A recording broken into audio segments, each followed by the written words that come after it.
Hello, welcome back to the reading of the poem of the Man God, written by Maria Valtorta, Volume 1, Chapter 120. Jesus at the Clearwater. You shall have no gods in my presence. 28th February 1945. It is said, you shall have no gods in my presence. You shall not make yourself a carved image or any likeness of anything in heaven or on the earth beneath or in the waters under the earth.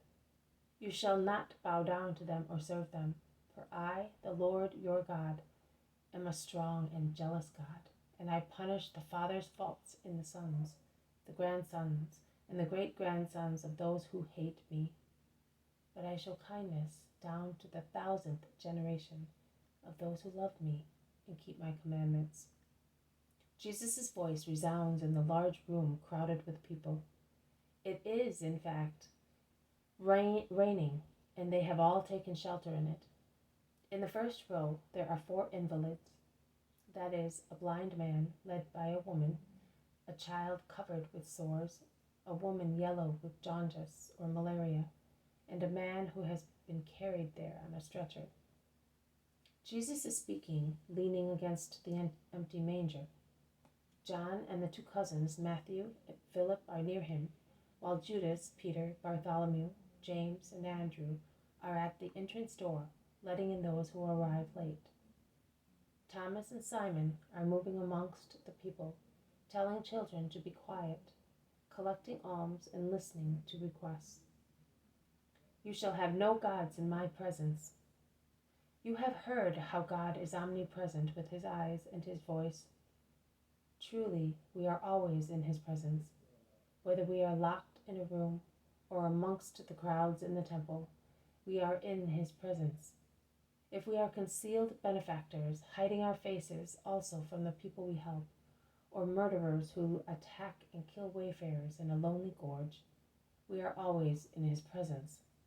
A king in the middle of his court, a soldier on the battlefield, a Levite inside the temple, a wise man bent over his books, a peasant in the furrows, a merchant at his desk, a mother watching over a cradle, a bride in her nuptial room, a virgin in the secrecy of her father's dwelling, a child studying at school, an old man lying down to die.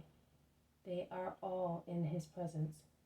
They are all in his presence, and also the actions of men are in his presence.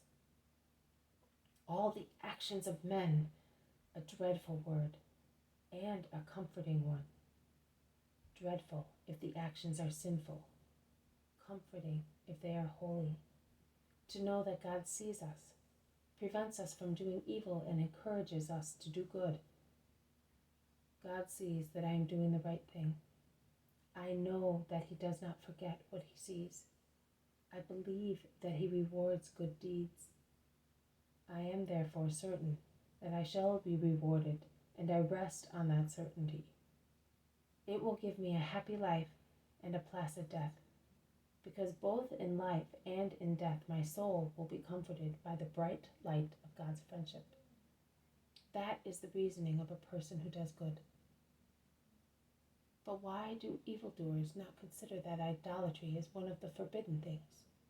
Why do they not say, God sees that whilst I simulate a holy cult, I worship a false god or false gods, to whom I have erected an altar unknown to men, but known to God. Which gods, you may object, if even in the temple there is no image of God? Which are the faces of these gods, if it was impossible for us to give a face to the true God? Yes, it is impossible to elaborate a face, because the perfect and most pure one cannot be worthily represented by man.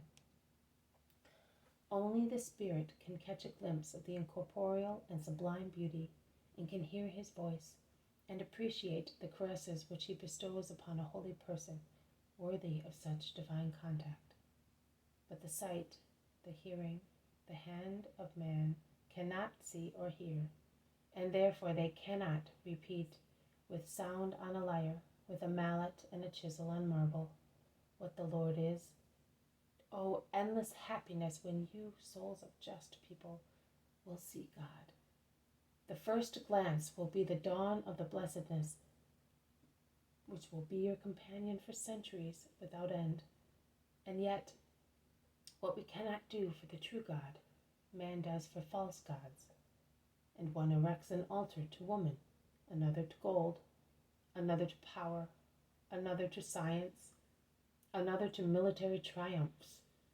One worships a mighty man, equal to himself by nature, but greater in arrogance or luck.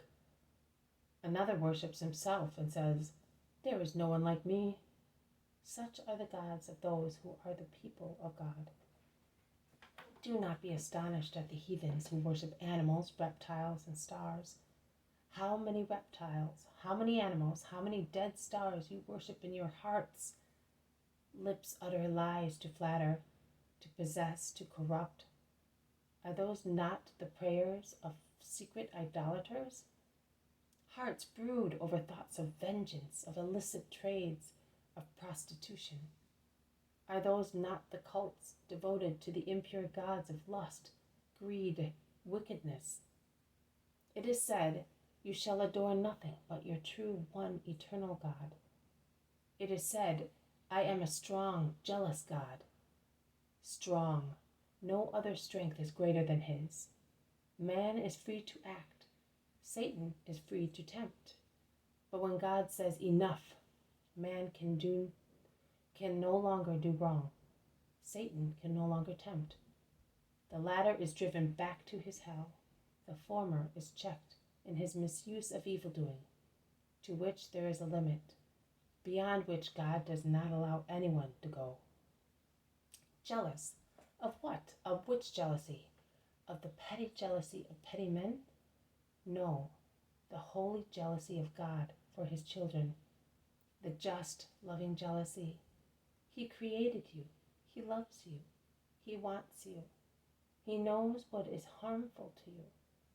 He is aware of what is capable of separating you from him, and he is jealous of what interposes between the Father and his children and diverts them from the only love which is health and peace, God. Understand that jealousy which is not mean, is not cruel, is not restrictive of freedom. It is infinite love, infinite goodness, unlimited freedom, which gives itself to the limited creature to draw it to itself and in itself forever, and associate it to its infinity.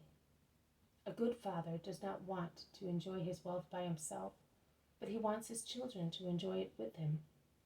After all, he accumulated his riches more for his children than for himself. God acts likewise, but he conveys to his love and desire the perfection which is in all his actions. Do not disappoint the Lord. He promises the guilty fathers and the children of the guilty children punishment, and God always keeps his promises. But do not be disheartened, O children of man and of God. Listen to the other promise and rejoice.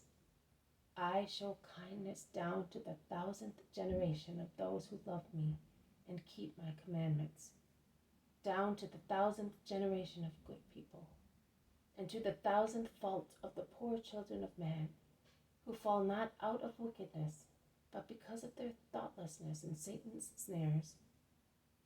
And his kindness is even greater. I tell you that he stretches his arms out towards you. If with penitent hearts and faces washed by tears you say, "Father, I have sinned. I know, I humble myself and I confess my sin to you. Forgive me." Your forgiveness will be my strength to start living again the true life. Do not be afraid. Before you committed sins out of weakness, he knew that you would sin. His heart is closed only if you persist in your sin and want to sin, thus making of a certain sin or of many sins your gods of horror. Demolish every idol. Make room for the true God. He will descend in his glory to consecrate your hearts when he sees that he is the only one in you. Give God's dwelling back to him. His abode is not in the temples built with stones, but in the hearts of men. Wash its threshold, clear its interior from all useless or sinful decorations. Only God, He only. He is everything. In no way is inferior to paradise the heart of a man in which God dwells, the heart of a man who sings his love to the divine guest. Of every heart make a heaven. Start your cohabitation with the Most High. In your eternal future it will improve in power and joy.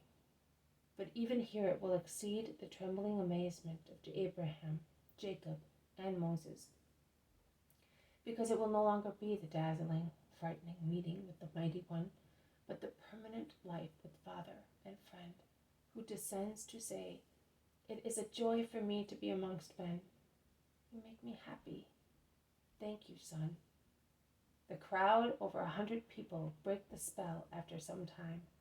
Some become aware that they are weeping, some that they are smiling at the same hope of joy. At last, the crowd seems to awake. They seem to whisper, to sigh vigorously, and finally utter a cry as of liberation. "May you be blessed. You are opening for us the way of peace." Jesus, smiling, replies, "Peace is with you, if from now on you follow good." He then goes towards the invalids. He touches with his hand the child, the blind man, the woman who is completely yellow. He bends over the paralytic and says, "I want it." The man looks at him and then shouts, "There is warmth in my dead limbs!" And he stands up as he is until they pull a blanket from his little bed over him.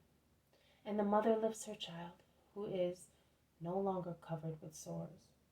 And the blind man winks at the first contact with light. And women shout, "Dinah is no longer as yellow as buttercups." The place is in utter confusion.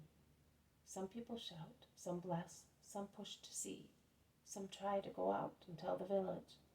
Jesus is assailed from all directions. Peter sees that they are almost crushing him, and he shouts, "Boys, they are suffocating the Master. Come and let us make room."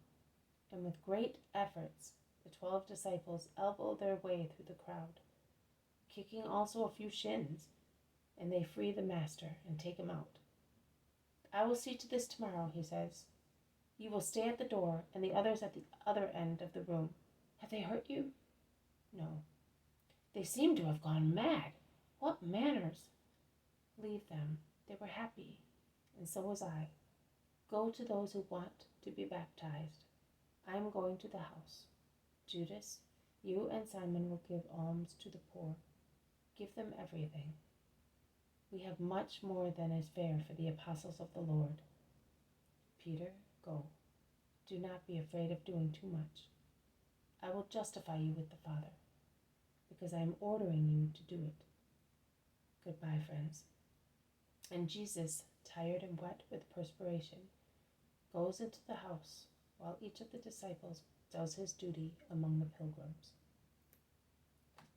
This has been a reading from the poem of the Man God, written by Maria Valtorta, Volume 1, Chapter 120. Jesus at the Clear Waters. You shall have no gods in my presence. Thank you for listening. I will see you tomorrow. May God bless you, and may peace be with you.